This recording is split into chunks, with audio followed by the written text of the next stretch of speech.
মাত্র ৯০০ টাকা নয়, প্রতিবন্ধী ভাতা হওয়া উচিত ২০,০০০ টাকা, বলেছেন ঢাকা আইনজীবী সমিতির সভাপতি অ্যাডভোকেট খোরশেদ মিয়া আলম।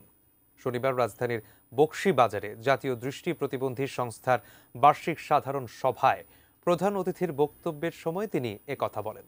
অ্যাডভোকেট খোরশেদ মিয়া আলম বলেন, দৃষ্টি প্রতিবন্ধীরা এমপি মন্ত্রী হতে চান না, তারা চান সন্তানদের নিরাপদ ভবিষ্যৎ। জাতীয় দৃষ্টি প্রতিবন্ধী সংস্থার মহাসচিব মোহাম্মদ আইয়ুব আলী হাওলাদার তাদের বিভিন্ন কার্যক্রমের বর্ণনা তুলে ধরেন। বলেন, এ সংস্থা দৃষ্টি প্রতিবন্ধীদের কল্যাণে সবসময় কাজ করে যাবে। অনুষ্ঠানে বিশেষ অতিথি ছিলেন জাতীয় প্রেসক্লাবের সাবেক সাধারণ সম্পাদক ও ডেইলি টাইমসের উপদেষ্টা সম্পাদক Ilias Khan, deputy attorney general advocate M Masud Rana এবং ঢাকা লেডিস ক্লাবের সমাজ কল্যাণ সম্পাদক রাফেয়া আবেদিন সহ অনেকেই।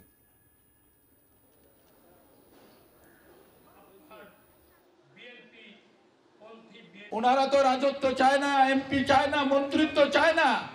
ওনারা কি চায়? ওনারা যারা জীবিত তারা শান্তিতে থাকতে চায় আর তাদের সন্তানদের জন্য একটু ভবিষ্যৎ করতে চায়। অন্ধদেরকে অন্ধরাই পরিচালনা করবে, দৃষ্টি প্রতিবন্ধীদেরকে দৃষ্টি প্রতিবন্ধীরাই পরিচালনা করবে।